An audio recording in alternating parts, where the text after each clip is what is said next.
Well, welcome everybody to this session, High Jump from Both Sides, organised by the New South Wales Joint Officials Committee. Now, this session aims to explore high jump from both an official's and a coach's perspective. My name is Darren Wendra. I'm the Head of Coach and Volunteer Development at Little Athletics New South Wales. I will be your host this evening.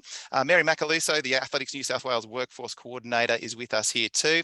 Daniel Warren, the Little Athletics New South Wales Volunteer Manager, is an apology, wishes he could be here, but is an apology this evening. And we have members of our Joint Officials Committee online.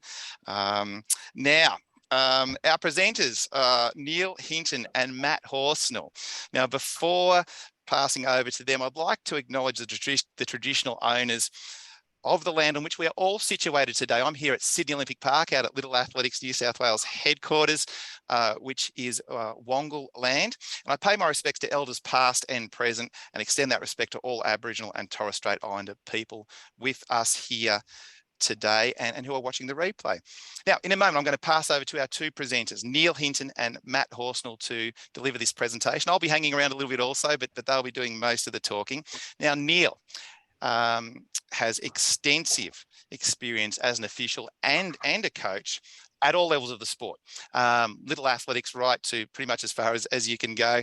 And he delivers courses, both officiating and coaching courses on behalf of Little Athletics New South Wales and also Athletics New South Wales. Now, Matt has coached at all levels of the sport, including being the coach of Nicola Olislagers, Nee McDermott, who became the first Australian woman to break the 2-metre barrier in the high jump and then won a silver medal in the high jump at the Tokyo Olympics. So welcome, Neil and Matt. Thanks, guys. Yeah.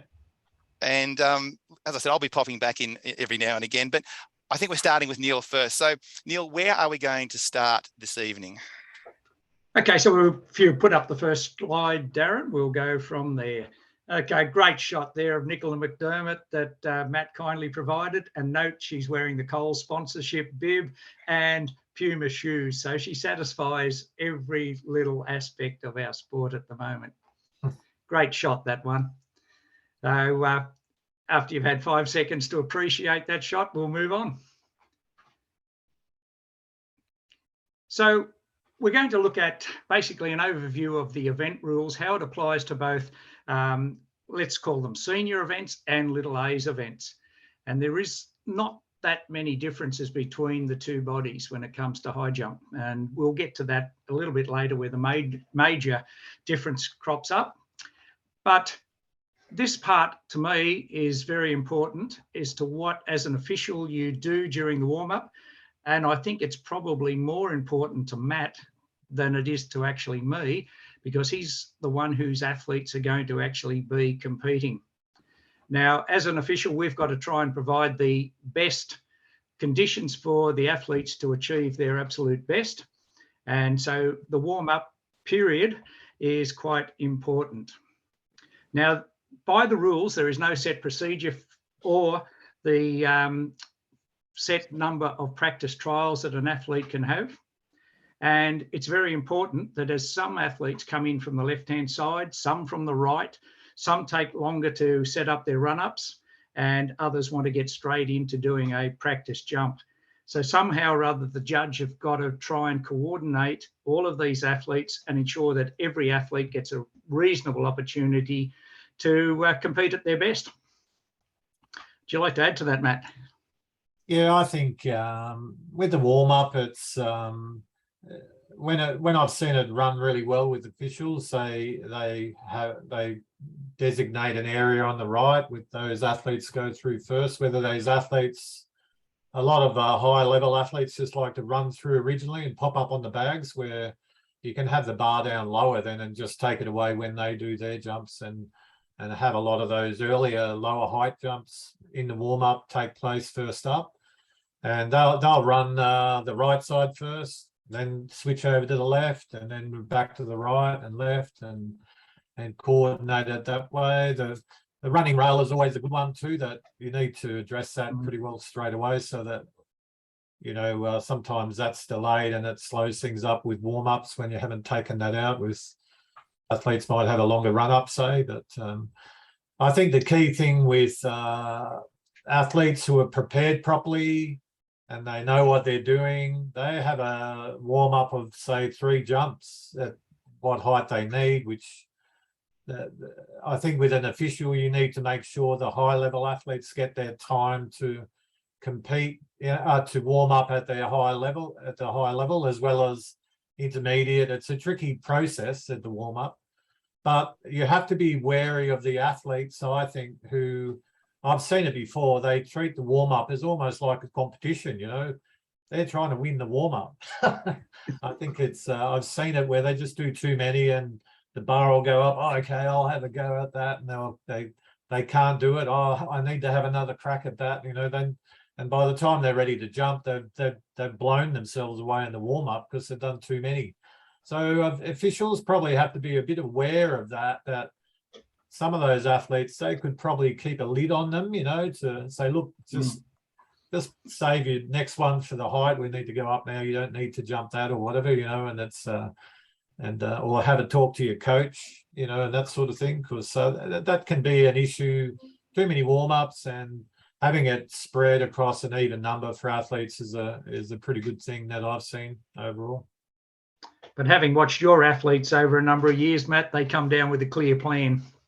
Yeah, definitely. They seem to be very organised. And you would have, we always, this is how many coming into a comp, bang, bang, bang, you're going to do this many warm-ups at this height. And work through that, get everything set. You're feeling good. You're in the right. You really only want the warm up to be in the right position at takeoff. It's when the comp starts, you're going to hit those heights and positions anyway. If you're in the right takeoff position. So, I mean, that's the key for the athlete. Yeah, they don't want to do a PB in the warm up. Yeah. I think we can move on, Darren. Yeah. So athletes may use 1 or 2 markers during competition. They're placed on the runway. They're normally provided by the organisers. Lower level meets, athletes have to bring their own usually. And no other markers are allowed once competition begins. I think all that's fairly self-explanatory, unless you want to add something to it, Matt, about how many markers your athletes use. Yeah, what we found is an efficient way to mark out the run-up is the athletes will have 2 markers, but they'll start their process with a shoe. And what they'll do is square up from the bags, look out where the exact point is to the fence, and they'll put another shoe out there for the initial setting up of the run-up.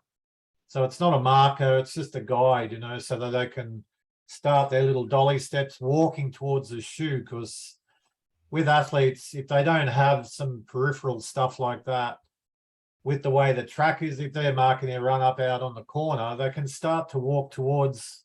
So you'll see an athlete start to do this, and then they'll start walking towards the curve, squaring up off the curve rather than off the bag. So it's not a bad thing to have that. You just put a shoe down, and as soon as they mark their run up out with their tape, they take the shoes away and put them back down. So I know. Yeah, unfortunately, I've seen a few overzealous officials that as soon as they see a shoe appear on the runway, they rush over to tell the athlete you can't use a shoe. And to me, the key wording there is no other markers are allowed once the competition begins. Yeah. So it does not specify what you use before competition begins. And that's just a way of easily setting up your run up, to get that done without, like I've seen athletes try to use tape measures, as in, a triangulation method. And I've been down that path before as well. And it takes extra official time to hold the tape down for the tape measure down for the athlete while they do a triangulated point. And that can be quite tricky. And that's allowed also. Yes. But it takes a lot of effort and takes the official away. But I mean, that's part of the setting up procedure. And one of the good feedbacks I got originally before Nicola even started in international comps is you try and do that in an international comp.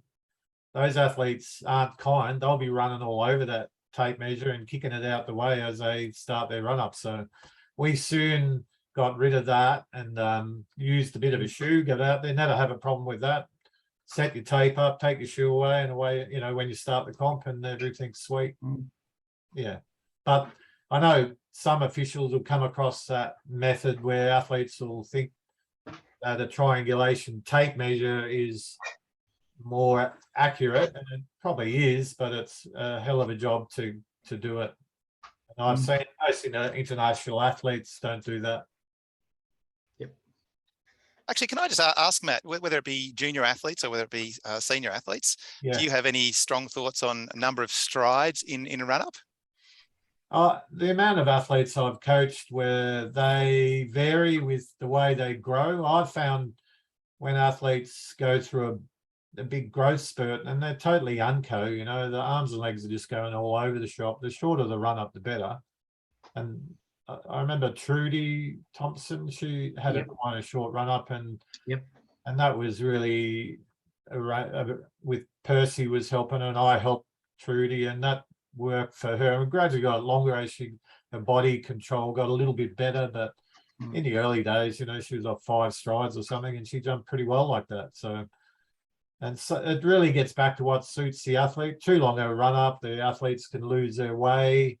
With we have a saying, you have to feel the takeoff. So it's rhythm is the first part of the run up, and then you accelerate through the curve, especially for junior athletes. I think developing a good rhythm in the stride pattern and having a higher, taller running action where they're not low and their feet aren't blocking in the run up, because a lot of athletes will actually struggle with a blocking style running action, and their legs will struggle, and knees will struggle, and they'll break down if they don't learn to run properly.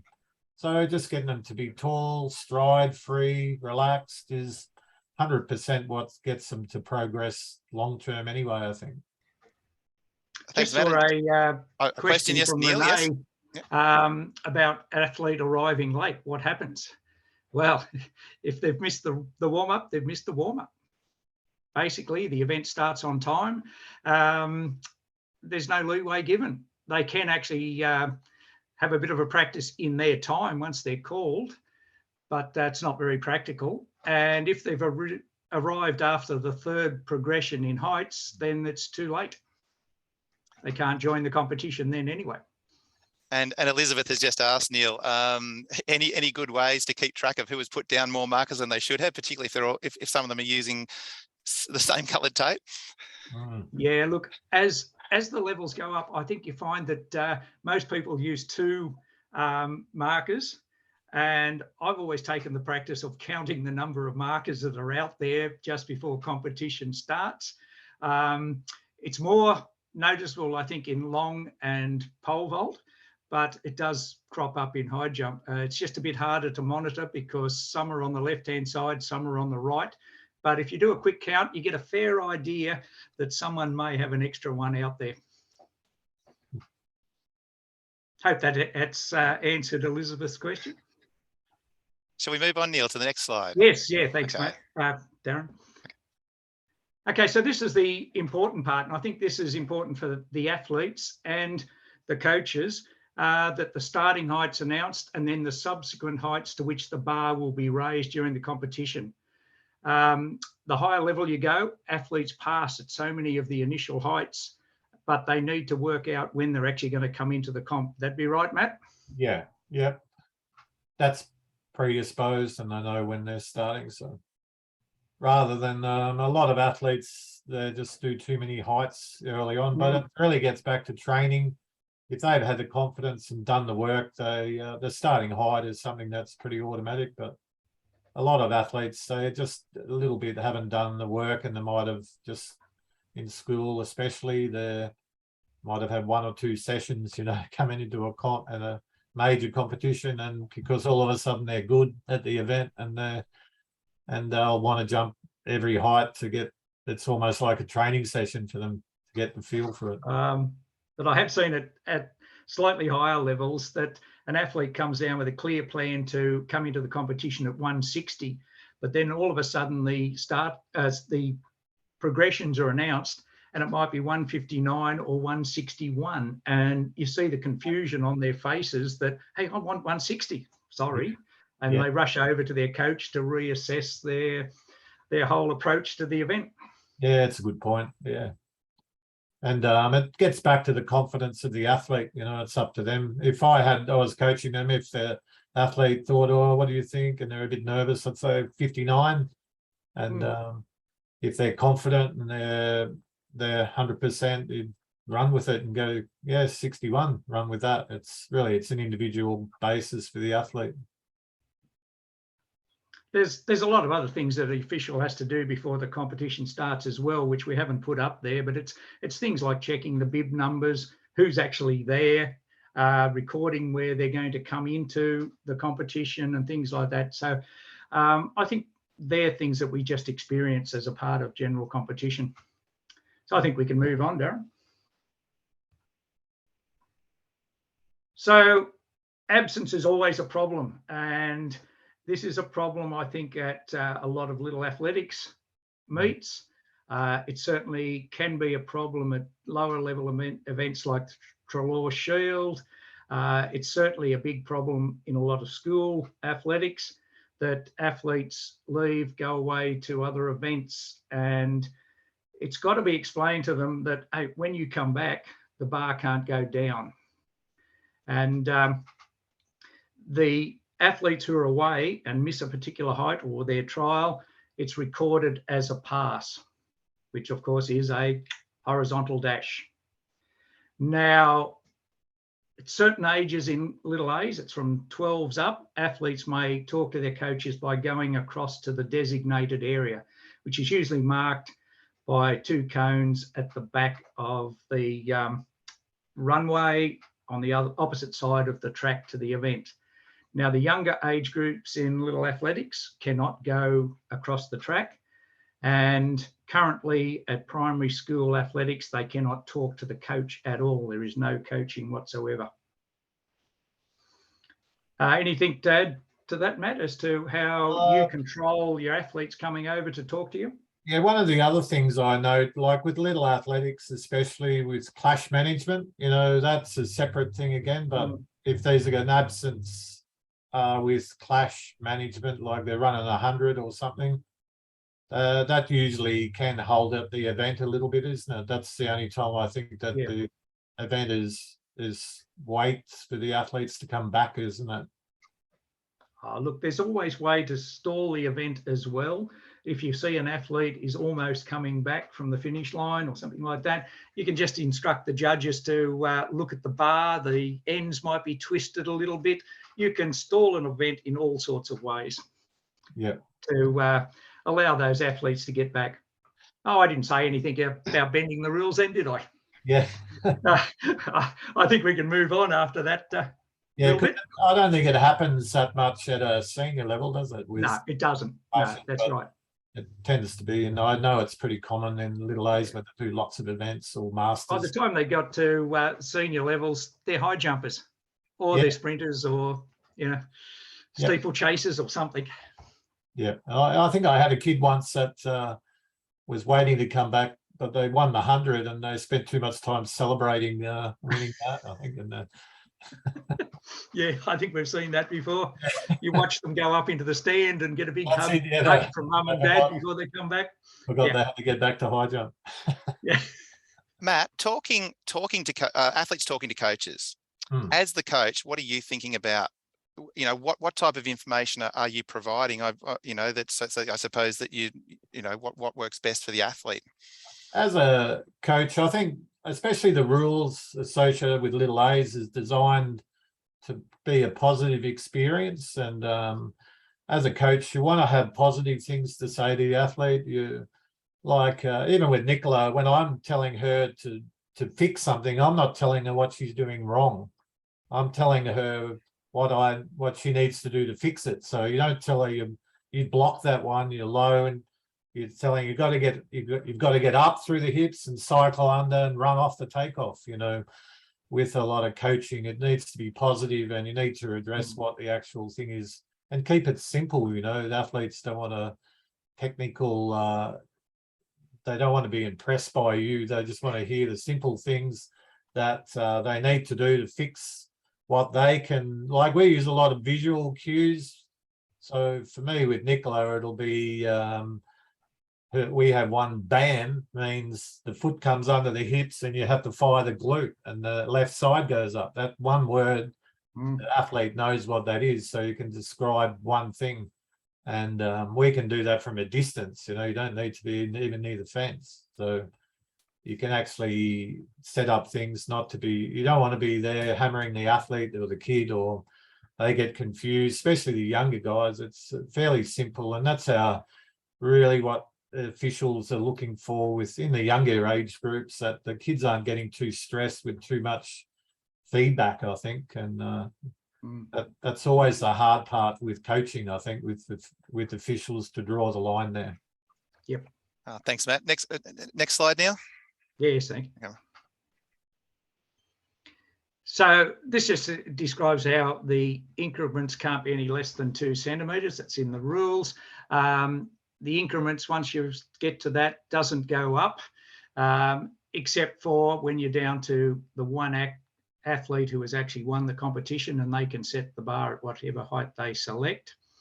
And combined events, it's different. There is no choice for the athletes. It is just 3 centimetres all the way through. So even if an athlete is the only athlete competing, it's still a 3 centimetre increment. And of course, it says there, if there is a tie for first place, different rules do actually apply for the raising of the bar. A lot of competitions now do not have the jump off for first and second place in senior level. But however, in schools and little athletics, there is quite often a jump off to narrow down the number of qualifiers that are going through to the next level. And if you do have a tie for third, both those athletes still get a bronze medal, but you have a jump off because only one is entitled to go through to the next level. Go on with it, Darren, thanks. So all measurements are made before the athlete, any athlete, attempts a new height. It's in whole centimetres. It's made perpendicular from the ground in the centre of the bar. And you can see the illustration there that the bar is perpendicular. It is in the centre of the bar. But what I think is important to the athletes is the 2 ends.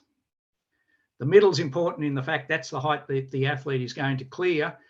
But when you're standing back a fair distance, and if you're an athlete and you see one end of the bar down and one end up, it's very disconcerting.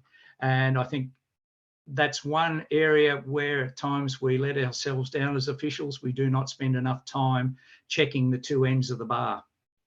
By the time we get up to state level, yes, we do, but at lower level competitions, that it's quite often we're pressed for time. We've been out there for a long period of time, and sometimes that's just overlooked. So I think it's just important that at times we do rethink our attitude to the weight and just continue to check the 2 ends, make sure they're the same. And of course, the bar can sag 2 centimetres. So if the 2 ends are correct, the centre one isn't correct. So it's also important to check that centre. And if you're got a record and the bar's knocked off, it's got to be checked every time.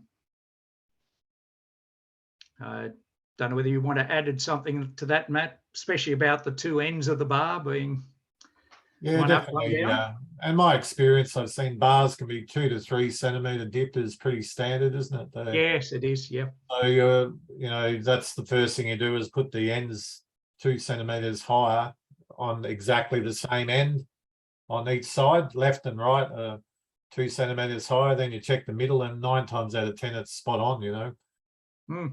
And it's I don't recall you ever yelling out that the bar's not level, but I know a couple of other well-known coaches that have yelled out it to me could you get that checked? So yeah, the coaches are out there, they watch everything that's going on. Yeah, and I only get nervous when I don't see the procedure.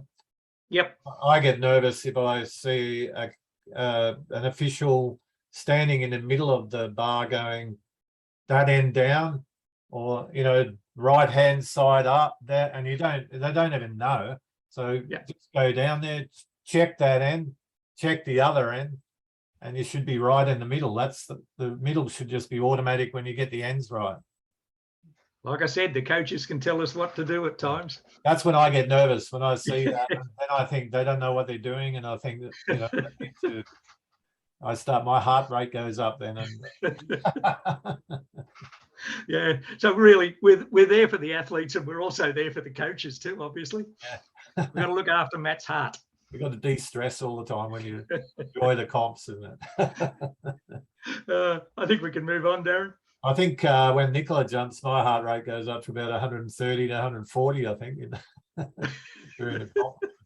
Even though it's like a duck on a pond and relaxing, you know, on the outside, it's you're working hard underneath. So this one probably doesn't apply to little kids who come in and they jump every single height that's there, whether they be at Little A's or whether they be at school. But then as they start to go up a little bit, they come down with an actual plan and they know which heights that they're going to pass on. And look, if an athlete changes their mind, they can do so, providing they tell the recorder before they're called. They decide that they were going to come in at 150 and then decide, no, way I'm feeling today, I've got a little bit cold. They can come in at 145, say, but they must tell the recorder that they've had a change. Now, if an athlete clears the bar in accordance to the rules, and that is they haven't actually touched the bar and knocked it off in the act of jumping, it's a white flag that goes up. And unlike a lot of places where they put ticks and everything else, the correct thing is a 0 as the symbol to indicate that the athlete has cleared or made the particular height. If, however, in the act of jumping, they knock the bar off, a red flag is raised and the correct symbol is an X to indicate a miss. Now, if any athlete elects not to jump, if their name's called and then they decide that no, they're not going to jump, it's recorded as a pass, which is a horizontal dash. So an athlete can pass at any time. Quite often, as a tactical maneuver, an athlete might miss their first attempt at a height and then decide to pass their subsequent attempts at that height. And they're allowed to do that. And the question is, how many attempts then do they get at the next height?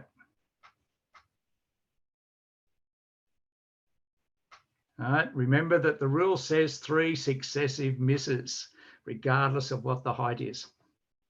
So hopefully that's given you the clue as to how many attempts they have left. If they've missed their first attempt, then decided to pass, that's the clue. But if they miss their first attempt, then pass, and then decide to try the third attempt, no way, they can't do that. Once you've passed a particular height, you have passed. So right down the bottom there, once an athlete has 3 consecutive failures in the event, he or she has completed her event. And I noticed someone in the chat box put up the correct answer of 2 to my little question. Well done. Unless Matt's got something to add, I think we could move on. That's all pretty straightforward. Yeah. Actually, Neil, I know Nicola had, when she, with the Commonwealth Games, she had that injury with the soleus injury. So she went through rehab, and then first Diamond League comp, we said, okay, you can jump, but you've only got 5 jumps that you're going to do for the whole comp. So she organised her starting height and everything, and the next height around that, and she ended up only having 5. She came third, but it was like pretty stressful for me because she'd pass heights, go to the next one, and she'd get the 94 or something, and you know, miss certain heights just to limit her thing because of the injury. But that was her strategy, and she stuck to that pretty well. And that was, and that's what you can do around, you know, passing and to suit what the athlete wants to get out of the competition. But it takes a bit of confidence to do that, and some athletes that get good at it and can win competitions that way. I've seen athletes have a miss and the other athlete clears it, and then they pass, and the next height they get it first go and the other guy misses it, and they end up winning the comp. So strategically with high jump can be quite exciting like that, but yes, it takes a lot of work, and you need to be a seasoned competitor to be able to do that, and a lot of confidence, I think. I mean, you've worked with Nicola for a long time, Matt. When she's in full fitness, how many jumps do you think she would actually have in a major competition?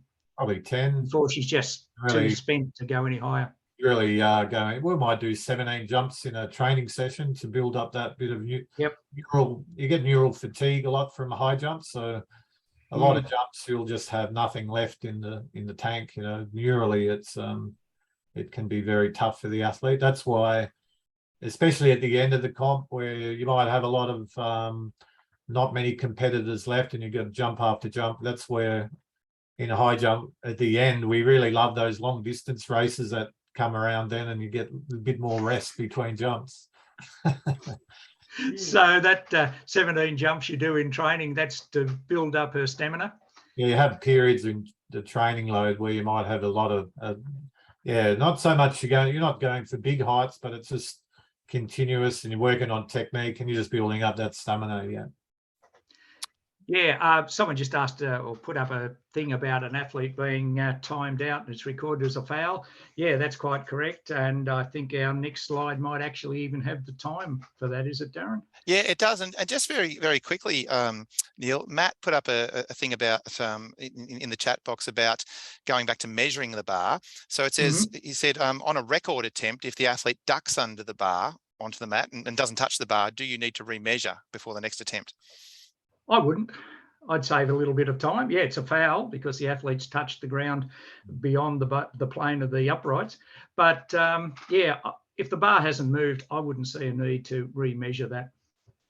Okay, and Renee also put up just something, a clarification. Can I confirm that once you call an athlete's name, they must attempt the height? No, if they can still pass. I will allow an athlete to pass because quite often the athlete doesn't know when they're going to be called, unless they're actually standing over the shoulder of the recorder. They don't know how many athletes are ahead of them that may be just coming into the competition, and it's a little bit of a surprise to them. So their name's called. Yeah, sorry, I'm going to pass this one. Yeah, obstruction. The referee may award an athlete a replacement trial if the athlete has been obstructed. In Australia, the chief judge acts as a de facto referee in a lot of cases because we don't often have a referee solely just on that one event. And it's strange, some of the things that may be regarded as obstruction. I can remember a seagull in Melbourne that flew across the path of an athlete. The athlete came in, missed the jump, and we're actually complaining. Did you see the bird? And I said, yeah, I did. Are you going to protest on that? Or do I just believe you were obstructed and give you another jump? And yeah, it was. That was the strangest one I've seen, a seagull flying almost into the face of the athlete. Wow. Now, doesn't happen too much on a synthetic surface, but on grass tracks, change of competition location, the area where the athletes are taking off from can become very warm, and there is a need at times to change the position of the competition, but you only do that at the end of a round so that all athletes compete under the same condition. Then before you move it up to the next height, you can actually move the position of the competition.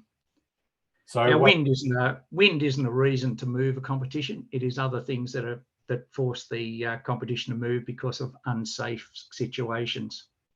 So you would move back into a bit of a practice round before that? No, just move the athletes have to remeasure? Yes, allowed to do that, of course, yes. Yeah. But yeah, you do not spend that amount of time re-practicing. And I say it's not something that happens a great deal. Might happen at my little A centre. We compete on grass, and once you see athletes slipping, then sometimes I wouldn't even wait till the end of the round if it's going to be too dangerous. And I think I don't know if you remember this one, Matt, whether you were coaching Trudy Thompson or not, but at New South Wales Country Champs a number of years ago, Trudy attempted the best on record at Country Champs. She cleared the bar, but the bar fell off. And I was the referee. Bob Ryan was one of the chiefs, and I can't remember who the other bar judge was. But Bob put up a white flag. The crowd on the hill went berserk because they seen the bar come off. And I walked up to Bob, said, "Were you satisfied she cleared the bar?" Went to the other judge, "Were you satisfied?" Both of them were adamant that Trudy didn't touch the bar. It was the wind that came along, blew the bar off after she'd actually cleared it. So I signed off on that best in record. So these are the sort of things that happen. And as judges, you're allowed to keep your finger on that bar at both ends to steady it until the athlete is actually coming in and is about to leave the ground. Even if they jump off. And I mean, there's always that chance too that you can give the athlete another jump if something else has happened. The bar's come off and no one's been holding it. We've all seen that happen. Or the big furphy, you know, where if you jump off the mats in time, that's always a funny rule, isn't it? Look, that happened at PWSA last weekend, the week before, sorry. The number of kids in the 12, 13-year age group that still believe that was a rule. And it wasn't just the athletes trying to scramble off, it was the athletes sitting under the tent, "Get off quick, get off quick." And no matter how many times you seem to tell some of these people, they still believe it's a rule. Yeah, it's up to the judge, isn't it? That if they, like you say, if they yes, it's and it's windy. It's always the case that the athlete has got to knock off or touch the bar in the act of jumping. Yeah. And look, honestly, the number of times we see it, the bar wobbling and bouncing around on the pegs, there is no time specified of how long you have to wait. I think so. As the judge with the flags in hand, you're looking at it, and once you're convinced that it's not going to fall towards the end, it's fine to put up a white flag. I think Tim Forsyth was a classic example of that, where he cleared the height, touched it. He was off the bags, walking out, celebrating. The bar still wobbling, and it fell off, and they just jumped, and that was for a bronze medal, I think, wasn't it? Or yeah, I think that was, yeah. Silver Olympic. And the judges had not put up the white flag because the bar was still wobbling around. And waiting for it. If it's in your opinion that it's likely to go towards the edge of the peg and drop off, then you wait. Yeah.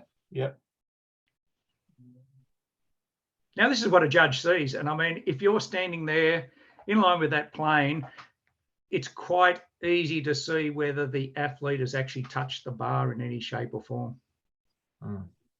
I hope all officials are awake and can actually see that. But it's so obvious that the bar has been touched or not touched.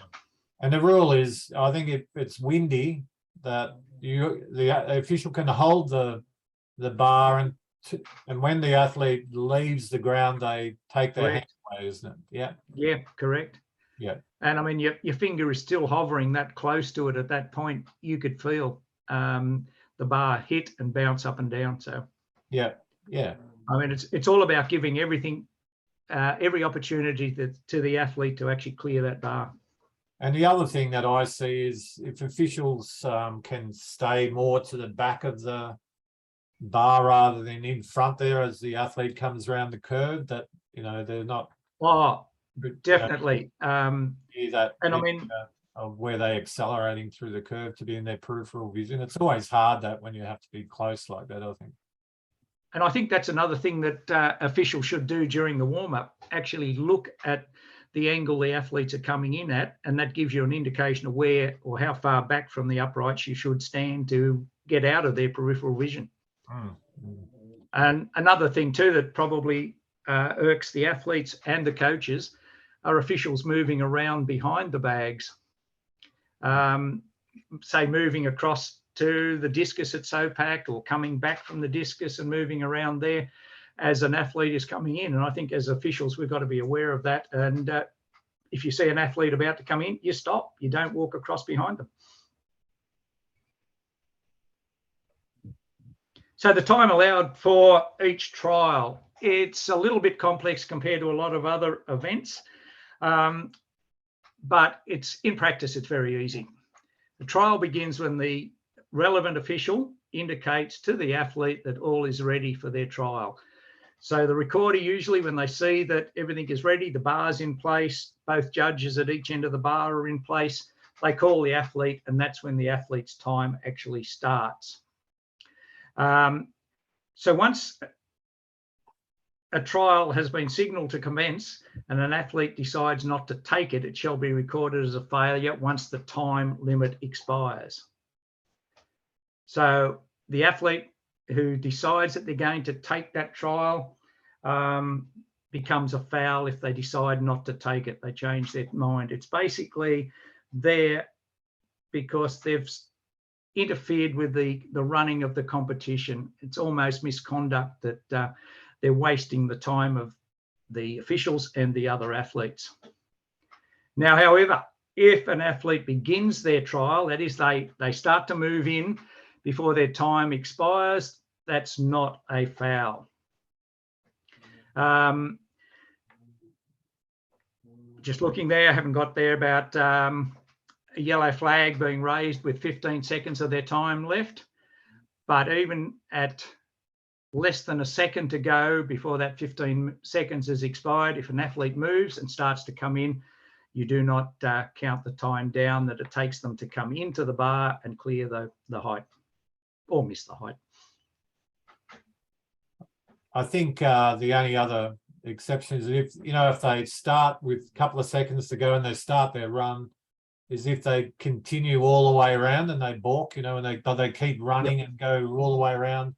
I think that's a foul, isn't it? Definitely, yeah. They're still running and they're coming around a big circle, and but I think, if they actually start there to commence the jump and then go on with it, that it's not a foul for that reason. But as you say, if they balk and decide to go back, yeah, their time has then expired. Because I see some kids, especially younger ones, where that meant, you know, it's hard for them. There can be a bit of a mental block sometimes where they some heights and they have a big balking period where they lose that bit of confidence, and it's always tough for the official. And I always feel sorry for the official to say, look, sorry, that's you're a foul, you know. Can be hard. Yeah, so there's the time limits allowed for each jump, and you can see that it's 1 minute basically at the start of the competition. Then it drops down when there's only 2 or 3 athletes remaining. They get the 1.5 minutes. 1 athlete remaining, 3 minutes. But where some people get it wrong is that if there's only 1 athlete, but they haven't actually entered the competition by attempting a height, they are not yet in the competition. So they only get 1 minute. They do not get 3 minutes just because they're the last person standing. They've actually got to be in the competition. So if they've cleared a height and they're still the last, obviously the last person's still there, then they get their 3 minutes. So a trial is completed when the judge raises the white flag. Once that white flag's up, everything else is irrelevant. I've even been asked what happens if an athlete, when the white flag's gone up, comes back underneath the bar. No, trial's complete. They can do that. If they knock the bar off, I'd probably have a little word to them because they've wasted the officials' time, and some officials' backs aren't as good as they once were, and to bend over 1 more extra time to put that bar up, a little bit of misconduct. And of course, that's the trial is completed when the flag goes up, but the competition itself then ends when all athletes have forfeited the right to compete further. Doesn't necessarily mean that they end on 3 fouls. Some athletes might decide, hey, I've won this. I'm not here to compete for sheep stations. I'm not in the mood or physical condition to get a PB. I think I'll just pass, take the win and disappear. And they're allowed to do that. Style of jumping. Athlete must take off from 1 foot only. Otherwise, there is absolutely no restrictions on the way they jump. And unlike as written in the rules of long jump, triple jump, there is no prohibition on somersaulting in high jump. Just does not get a mention in the rule. Now, there is a difference here when we start talking about little A's events, because that rule there applies to 11s and up. But your 9s and 10s nationally must do a scissor jump. So that's an exception to the high jump rules where it mentions style of jumping. So you, Darren and Matt, you want to come in a little bit on scissor jumping? I think I'll leave the expertise to Matt this evening, and your thoughts on the scissor and maybe its benefits, Matt, and what do you think of it? Yeah, I think it's good to teach kids how to jump first. Virtually, the scissor is good to keep the. You can have it more of a straighter line without adding the curve for young athletes. And I think especially as with growth issues with kids, what I see with the flop, say a kid who's grown tall and has an advantage there, I see sometimes they just come in and they just fall over the bar, and because they're tall, they have an advantage, and they don't necessarily learn how to jump over the bar first and hold a good position for the flop. So I see with young kids, they're with growth, especially through the glutes, they have a lot of, these are switching on and off all the time, and they have a lot of issues there where that can relate to severs problems in the knee and the heels, where you've got growth issues with issues there, and that can relate to rotating early in the flop, trying to rotate early, which with scissors you have less problems like that because it's running through in a straight line and jumping it, directly over the bar, and you're working on your knee and your foot position getting higher. So we, as a senior athletes, we work on scissors and the flop to learn how to hold a lean away from the bar and look to go vertically, where with younger kids, when they flop a bit too early, they can get into just rotating around off the ground. It feels great, looks nice, and they can have a really good arch, but then they have those bad habits for later on. It's hard to get them out of that. So I agree 100%. Scissors is good. Get some learning how to jump off the ground, and it's not as complicated for the athlete. And I hear complaints about some kids are really great at flop and then they're really, really brilliant. I've seen that kids that are naturals, and obviously it's a bit unfortunate that those kids can't do that because they're good at it. They're probably going to be the next world record holder or something, but at an early age, it's still good for them to learn how to do the scissors, I think. Where I see a little bit of confusion is in the rule that once you've cleared the bar, you must land on your feet first. And I see some officials at centre level and things very confused about that once they've landed on their feet and then fall over, they actually put up a red flag. But after you've landed on your feet, it's fine to fall over. It's how you land initially. So everything is first contact. So if your feet land, that's a legal jump. Yeah. And Dave, I do see your question in the chat box. Scissors, that scissors rule is specific to little athletics. It is not a school rule. Yeah, schools, which worried me a little bit looking at primary school state athletics the other week. Kids, because that's what they've been used to doing at little athletics, turned up at SOPAC doing a scissor, but the height of the bags is nearly 70 centimetres. That is a long way up that they've got to actually jump and then come back down again. I like the scissor rule, and I think there probably should be some restrictions because the height of those bags is critical, I think, to the safety of children doing scissor jumps. And as we know, in little athletics, they use scissor mats or scissor height mats, which is 15, 20 centimetres or so. Which you have to stand on, don't you, virtually? Yeah. You wouldn't want to fall on your back or your backside. No, that's right. No, that's right. It encourages you to land on your feet. Yeah. So there's just a summary there. Sorry, was there, Matt, you want to say something? To give you an idea, I had a girl, Madeline Powell, remember Maddie? Yes, Powell? yeah. When she was a hurdler, but going through little A's at under 15s. She was jumping probably metre 63 scissor, and she was metre 58 flop. So she was still an athlete who could scissor higher than she could flop. And we used to work away on that, you know, as a thing to but she would scissor through the comp because she could jump higher. I've seen a number of elite athletes who their first attempt in the competition is actually a scissor jump. But of course, they're tall enough to get up onto the bags quite safely.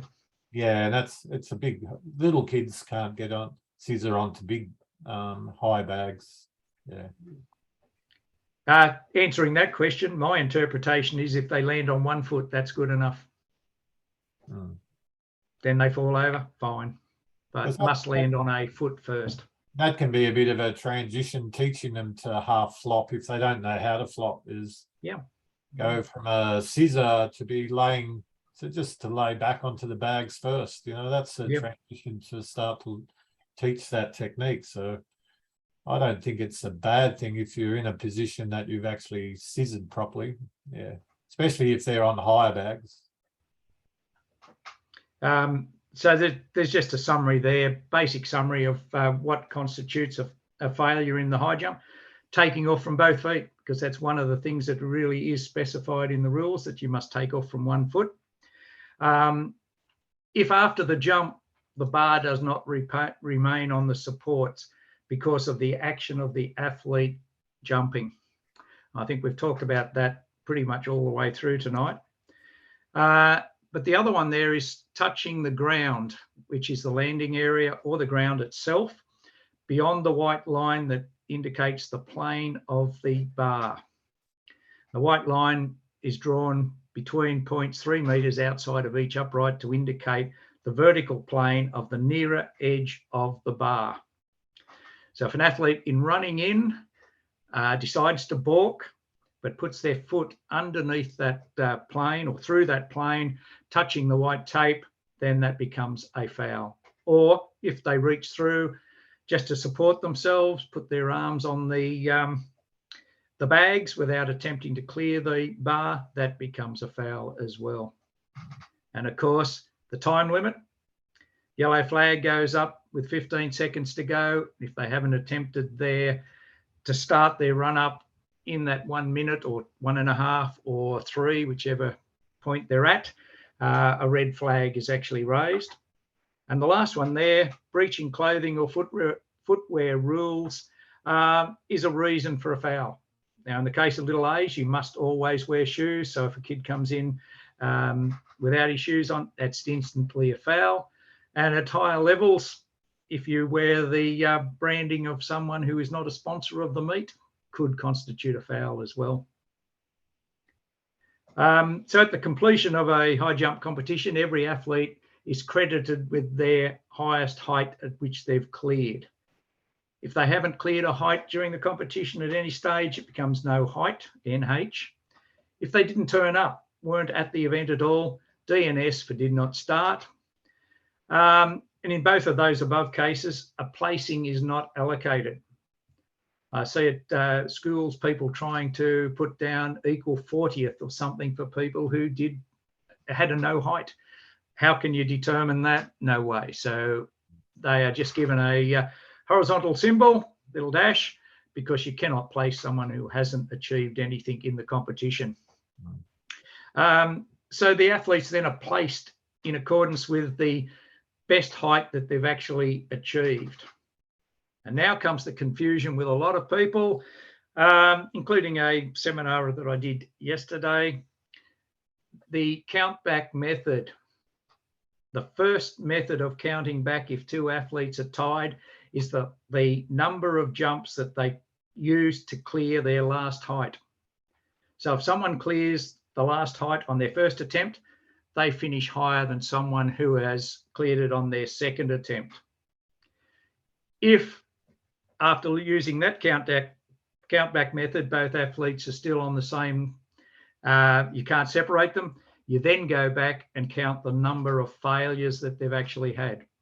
And of course, then the athlete with the lowest number of failures throughout the competition is the higher placed of the two athletes. A little example there on that that sheet, that 188 has been achieved by 3 athletes. Down towards the bottom, the second last one there, cleared 188 on their first attempt. We look up at Greta and Heidi. They both cleared it on their second attempt. So that puts Liu higher than both of those 2 girls. And in this instance, she actually becomes first. Go up to the next 2. And now we start to count the failures. And you look at Greta.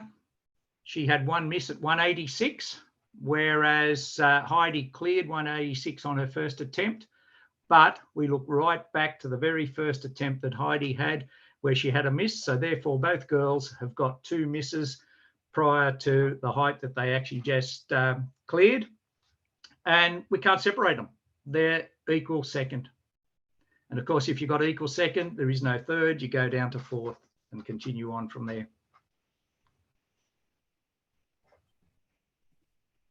So, like just says there, after following step 1 and step 2, if it concerns any place other than first, the tie actually remains. Now, once upon a time, for first place at senior level competitions, you had to have a jump off, but the rules now have changed, and some competitions, the technical rules, regulations actually specify the jump offs aren't needed. And of course, it also allows now for if 2 or more athletes who are in a tied position, if they decide not to jump off, then there is no jump off. So a jump off itself is a little bit different, because we've said once before earlier tonight how the bar actually goes up and it can't come down. That's not necessarily the case in a jump off. In a jump off, the athletes get 1 more attempt at the height they both got out on. If they both get it, the bar goes up 2 centimetres and they get 1 attempt at that. If they both missed their attempt at the height that they got out on, if they both miss it, they only get the 1 attempt at it, the bar goes down 2 centimetres. If they both get that, then it goes back up 2 centimetres. If they both get that, it goes up 2 centimetres. But of course, as the athletes get very tired, it may continue to go down 2 centimetres at a time. And some competitions that do hold a jump off, that can actually go on for quite some time.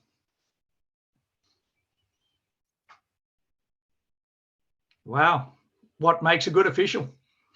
I'm going to say someone who is still physically active and can stay alert for a long period of time, can actually write neatly when they come to doing their recording sheet. And I haven't even mentioned a good knowledge of the rules, because I think that's the first thing. But there's all these other things that make a good official. And I mean, they've also got to have the attitude that they're there for the athlete, not themselves. They've got to be there for the right attitude, basically. And I'm sure Matt probably agree with some of those, but he's probably got his own little ideas as well.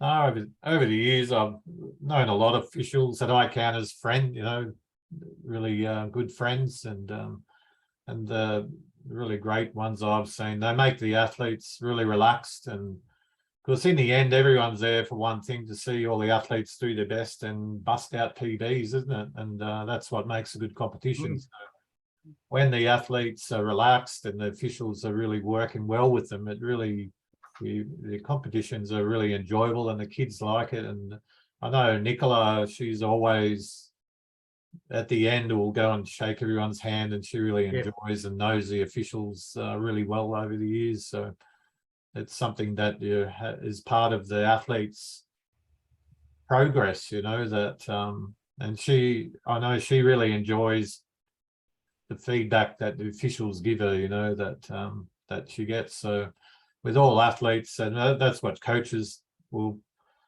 put into their athletes, to always thank the officials, and if they're the same and giving back, to the athlete to make them relaxed and happy, everything is, I just find athletics is a great sport like that. I once said to Nick Moroney, I'll be sad the day you retire, because he was one of those athletes who always come up and thanked every official. He was so appreciative, and he just made you say, okay, great, I want to come back. I'll come back next week. You also knew too that if Nick was in the competition, it was generally a good competition.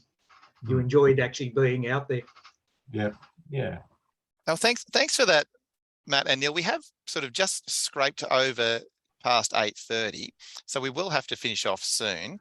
But I do know, Matt, one thing that's very important to you, and that you like to talk about, is when it comes to athletes in the high jump, records and PBs. Now, I'll pass over to you because I know you've got some comments about that I think people will find interesting. Yes, I've seen it over the years. It doesn't matter what age they are, the younger, older. If they're looking at a record or a qualifying mark where they're going to make a national team or make whatever it is, if the athlete is focused on that, they'll tend to tense up and struggle with it. The amount of athletes every time they say, "Oh, I've got to get this record," it doesn't happen. And when they just go back to the basics and think of things that they have to do simplistically to achieve their position, they tend to get the records automatically, and that's something that doesn't, it's interesting. Where I think Chris Dodd, do you remember Chris Dodd? Yeah. 223, and he was wanting to get this world junior qualifier and one time he had to go out with a family thing and he got home late and he's having a competition at Mingara on a Saturday morning, and he's come up to me and said, "Oh, Matt, I don't think I'm going to do any good today. I'm just really tired. I've been running around with the family. I had to do all this stuff, and I'll do my best, but I don't think it's going to struggle." And he ended up jumping his world junior qualifier then when he least worried about it, and it was a really good eye opener. So it's with athletes, it's getting them to think basically what they have to do to achieve positions rather than when they think of a record or a height, they tend to think ahead. And it's interesting what I see when an athlete, when I'm watching them in a competition, they might, if they're coming in to jump, this left side goes up and they're getting a height, and that might be their height before their PB, they've equaled their PB. Next height's the PB height, but they never jumped before. Next minute, this side's coming around early, the left side's dropped, they're rushing around off the ground. The jump totally changes because their mindset is thinking more of the end result rather than what they have to do is actually lean more, hold the left side up and go vertically for a little bit longer. It can be, so coaches and officials even helping them, you can just get them to, when that is happening and you're there and they're going for their last attempt, you can just say, just relax, take your time, you let them be calm, don't worry about the height, just think of what you got to do. I know you're not allowed to coach them, but sometimes you can calm them down a little bit, where they're not jumping out of the skin thinking, So I find that's a really good thing to, especially with officials, can make athletes really relax at that point for going for those qualifiers or PB points that they're up against. Thanks. I'll just quickly answer Colin's question, Darren. He asked about consecutive jumps and the 2 minutes. So if you have an athlete and it's the only athlete who's actually missed a particular height, that means they're the only athlete going to attempt the second attempt at that height. That becomes consecutive jumps. And if they miss that, it's going to be consecutive jumps again if they go for their third attempt. I get 3 minutes then, isn't it? Yeah. 2 minutes for that one. Oh, 2 minutes, okay. Yeah, 2 minutes unless they're the last. That's what I mean, they're the only ones. Yeah, so it's 3 minutes for the last remaining athlete in the competition, yeah. And the other one I see, Darren, if you don't mind, that I see with younger kids, when the officials there might be some different consensus. When some kids are going to miss the bags, I've been an official as well, and all of a sudden you have a kid run in and he runs right to the end and he just lands on the edge of the bag, or he's almost going to land on the ground, you know, because he's run too far along the mats, and because they're only new, it's only a new thing, you know, and you have this really as an official, you have it's a thing that you can't allow the jumper to jump those if they look like they're going to hurt themselves, isn't it? You have an issue with that. It's duty of care. Duty of care. So what I've done in the past when I've seen that, I have a longish towel, but not very wide. I just put that in the middle of the bags along the ground. So if they do run on it, they can't hurt themselves. But you say, look, don't go past that, otherwise 50 push-ups, you know.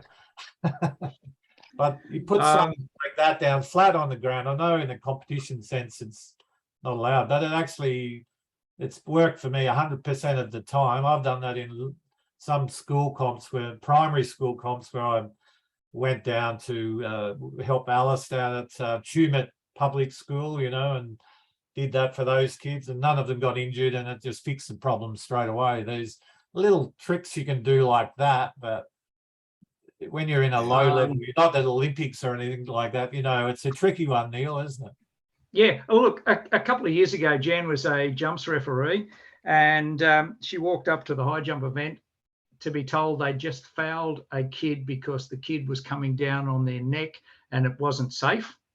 Now, Jan overruled that and gave the height that the kid had cleared, because there's nothing in the rules about how you land. But then she stopped the kid from jumping.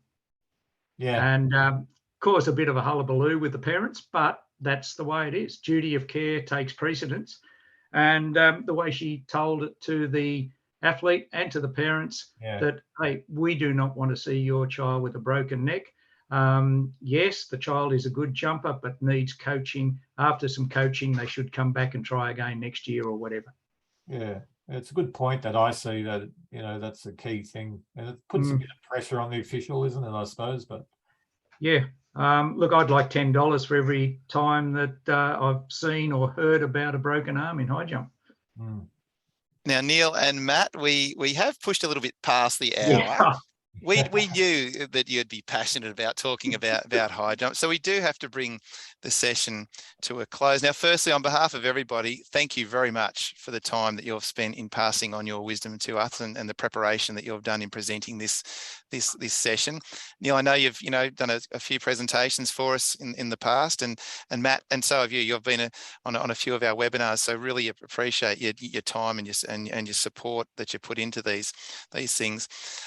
So everybody, what I'll be doing in a moment, we will be closing down the session. If anybody would like to leave a comment in the chat box, if there's any feedback you'd like to provide, what you liked or what you would have liked to have seen done, or whatever is fine. But I'd like to thank everybody for being here this evening. And in a moment, everybody, the people who are on live can stay on for a second, but what I'm going to do is I'm just going to shut down the recording. So thank you to those people who are watching the recording, and we hope you've enjoyed the session.